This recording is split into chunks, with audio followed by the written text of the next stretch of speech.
Live from New Delhi, you're watching DD India Live, India's voice to the world. I'm Tanvi Taneja, coming up in the next 30 minutes. Brazilian President Luiz Inácio Lula da Silva says Global South can chart a new development model without repeating past mistakes.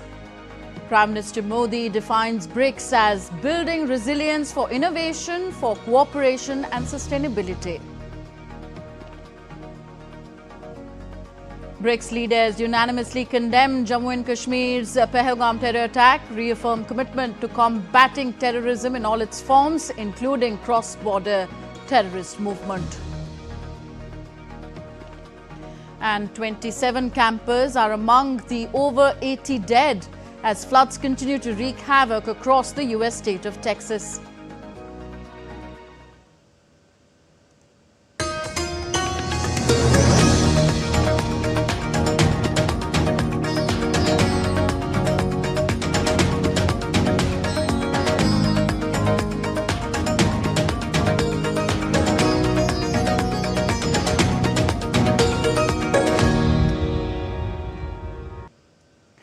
So heads of state and government from the 11 BRICS member nations, Brazil, Russia, India, China, South Africa, Egypt, Ethiopia, Indonesia, Iran, the United Arab Emirates and Vietnam gathered for the traditional family photo on day 2 of the 17th BRICS summit in Rio de Janeiro, Brazil. Prime Minister Narendra Modi and Brazilian President Luiz Inácio Lula da Silva shared a hug after the family photo at the 17th BRICS summit in Rio de Janeiro. Held at the Museum of Modern Art, the photo captured a moment of unity ahead of the day's plenary session focused on environment, COP30 and global health. The summit themed Strengthening Global South Cooperation for More Inclusive and Sustainable Governance underscores BRICS' growing role in addressing global challenges. On day 2 of the BRICS summit held in Brazil, Brazilian President Lula da Silva said that the Global South can chart a new development model without repeating the mistakes of the past, as he underlined climate justice and global health equity. Lula cited initiatives like the Forests Forever Fund and the adoption of the BRICS Climate Finance Framework Declaration. He also called for strengthening the World Health Organization, fair access to medicines, and ending health inequalities through the SDG 3 agenda. The launch of the BRICS partnership to end socially determined diseases underscored his vision of inclusive development rooted in dignity, science and South-South cooperation. The leaders attending the 17th BRICS summit in Rio de Janeiro, Brazil, held productive discussions on various issues on the BRICS agenda, including reform of global governance, enhancing voice of the Global South, peace and security, strengthening multilateralism, development issues and artificial intelligence. In his address, Prime Minister Narendra Modi said, Global South has many expectations from us. To fulfill them, we must follow the principle of lead by example. He also underlined that terrorism was a grave threat facing humanity. The Indian Prime Minister also called for working towards responsible artificial intelligence. Prime Minister Narendra Modi addressed the inaugural session on reform of global governance in peace and security, as well as session on strengthening multilateral economic financial affairs and artificial intelligence at the 17th BRICS summit in Rio de Janeiro, Brazil. In his address at the inaugural session on reform of global governance in peace and security, Prime Minister Modi reaffirmed India's commitment to enhancing the voice of the Global South. PM Modi stated that global governance institutions such as UN Security Council, the International Monetary Fund, World Bank and the World Trade Organization must undergo urgent reform to reflect contemporary realities. Calling for strong global action against terrorism, Prime Minister Modi noted that those funding, promoting or providing safe havens to terrorists must be dealt with in the harshest terms. Honorable Prime Minister underlined that terrorism was a grave threat facing humanity. In this context, he noted that all the leaders have condemned Pahalgam terrorist attack in strongest terms. While in his address at the session on strengthening multilateral economic financial affairs and artificial intelligence, Prime Minister Modi said that BRICS could play an important role in shaping a multipolar world. Prime Minister Modi offered four suggestions. First, BRICS New Development Bank must follow demand driven principle and long term sustainability for granting projects. Two, the group considers setting up a science and research repository which could benefit the global south countries.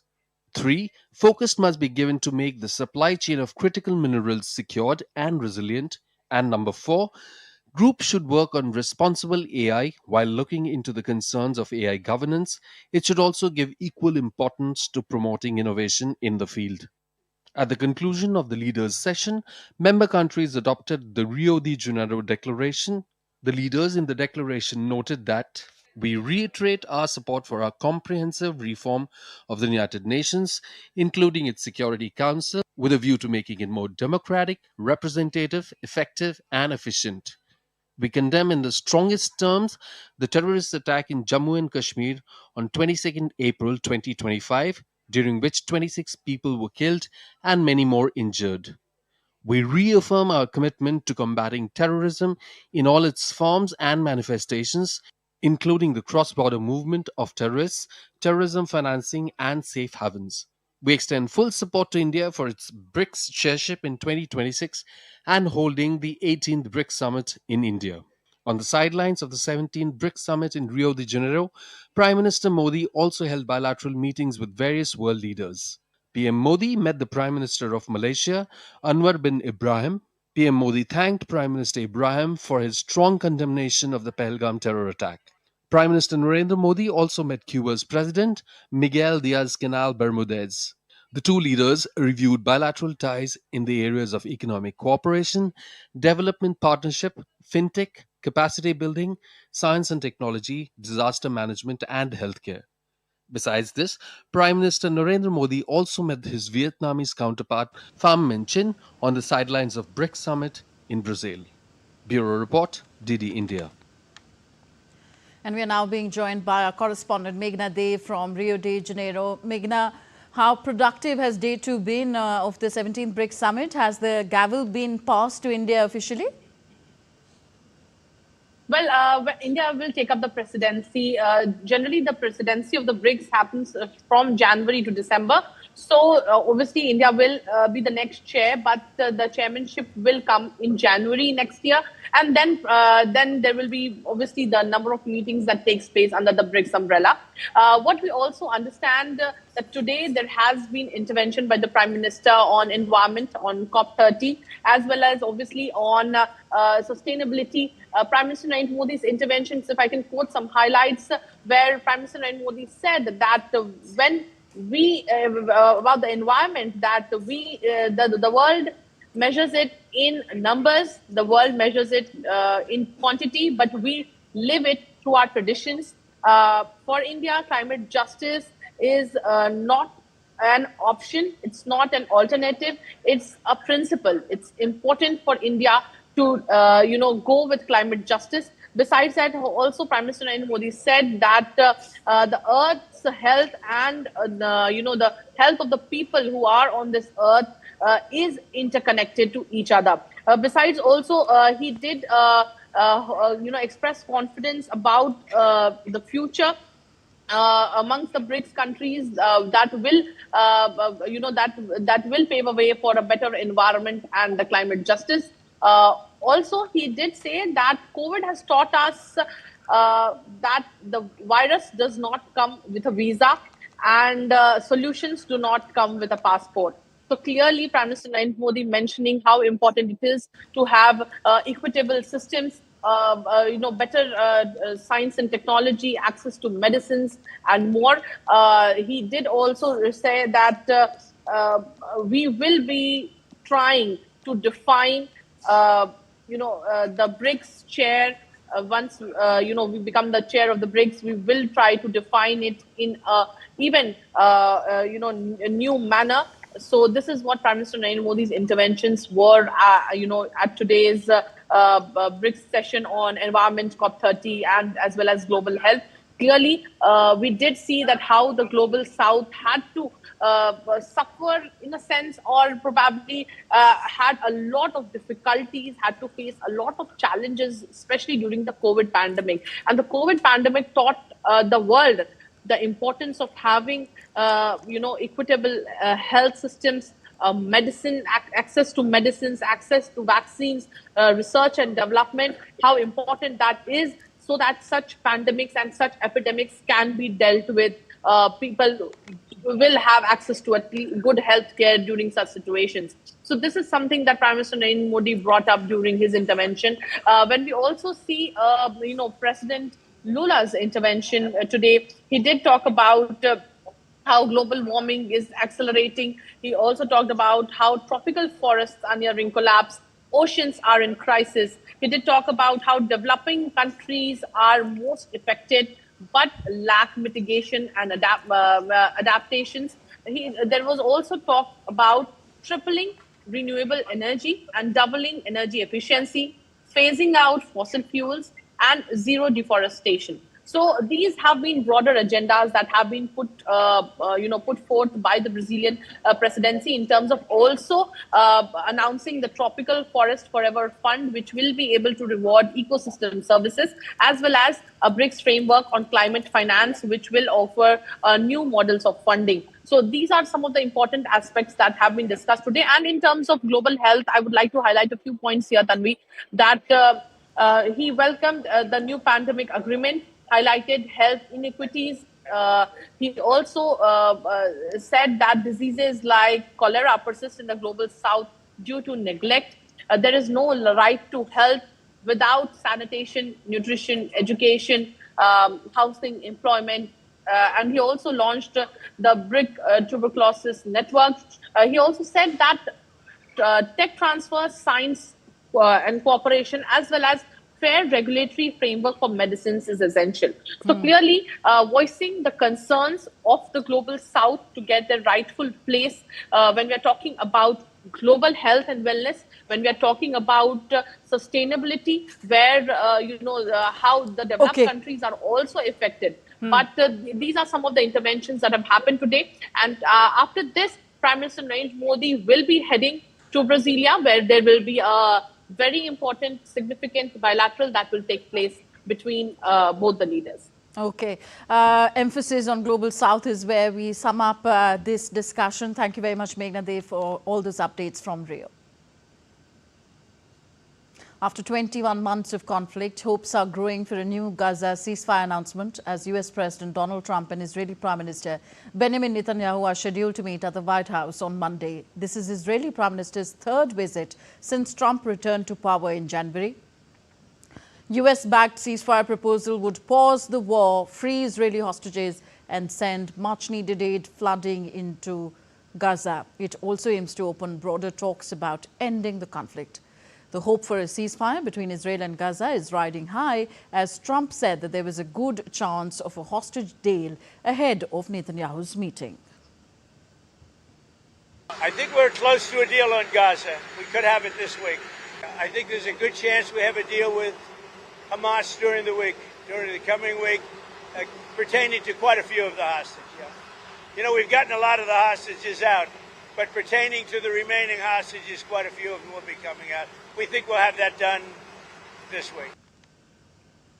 While Prime Minister Netanyahu of Israel said that negotiators had been given clear instructions to achieve a ceasefire under conditions that Israel has accepted.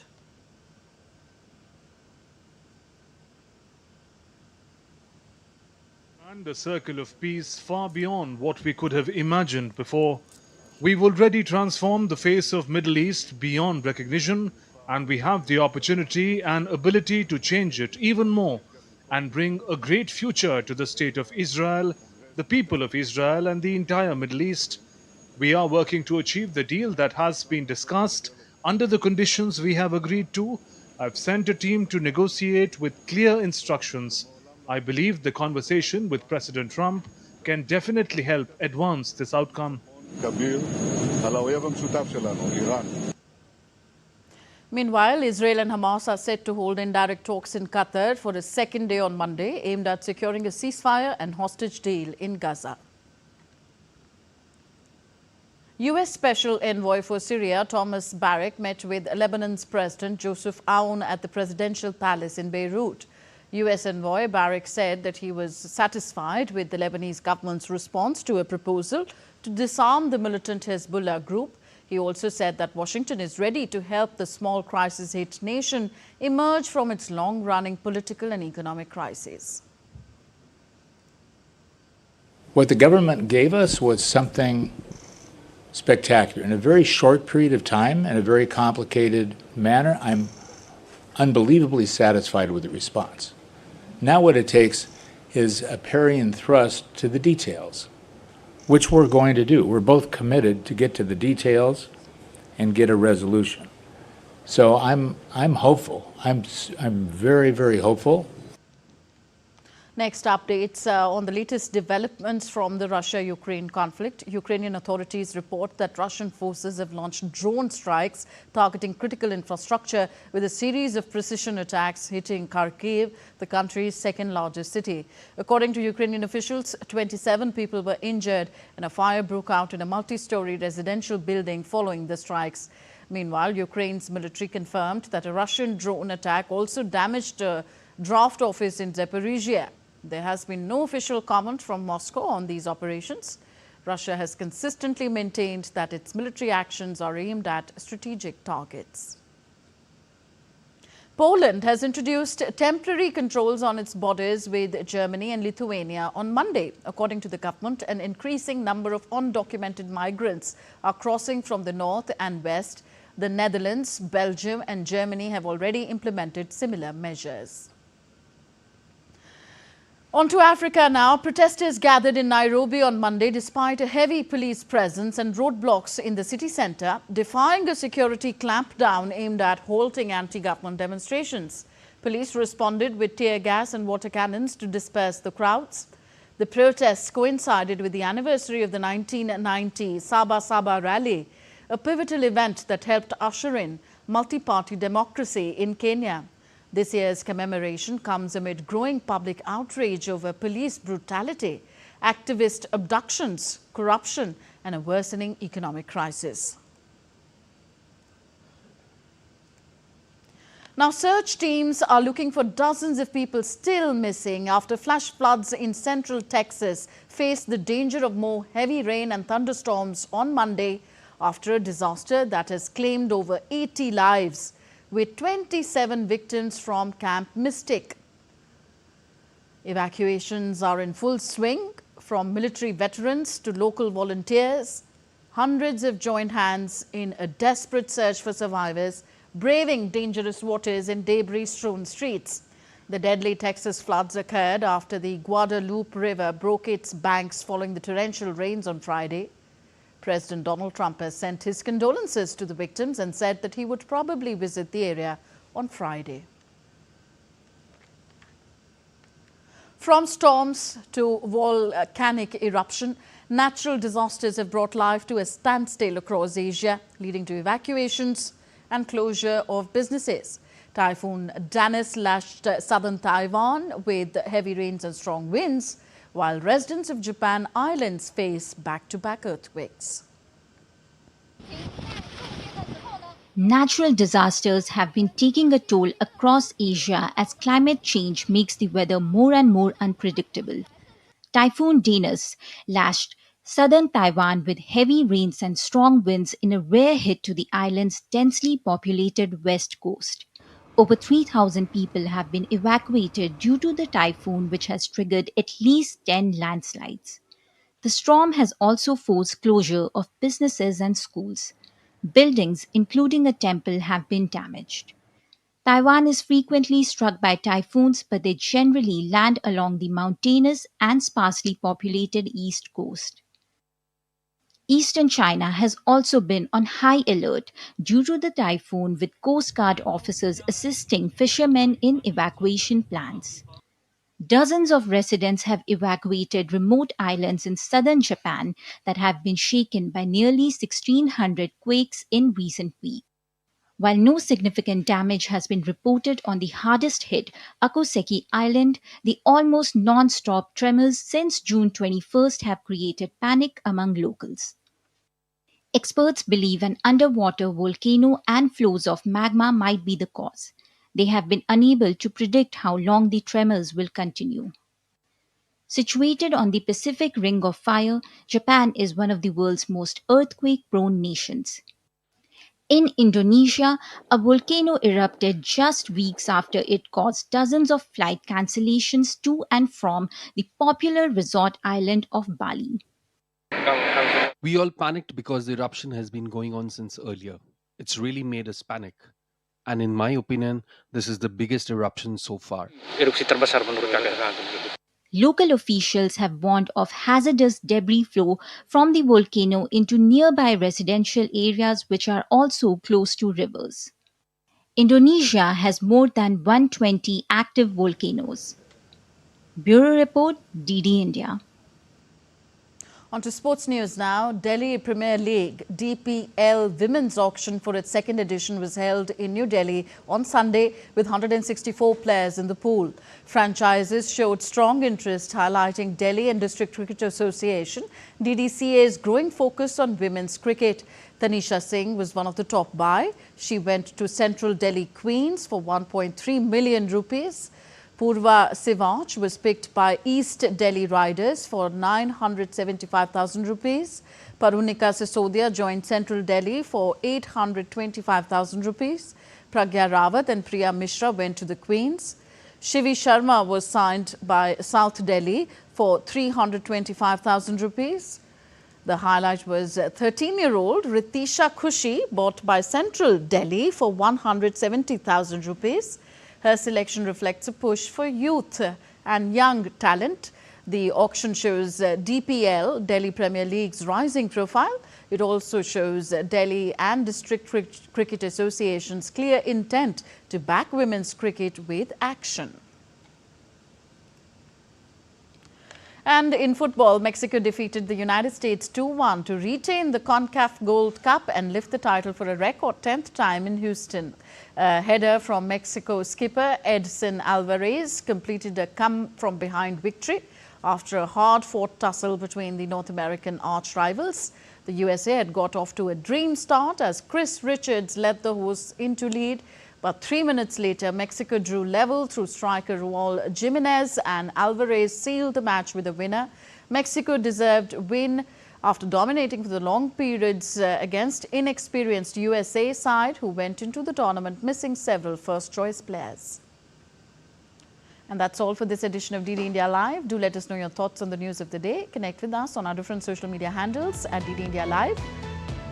For those on the go, you can also download our DD India mobile app for news and updates from India and the world. We'll be back with more news as it breaks here on DD India. I'm Tanvi Taneja from all of us here in New Delhi. Thank you for watching. Namaskar.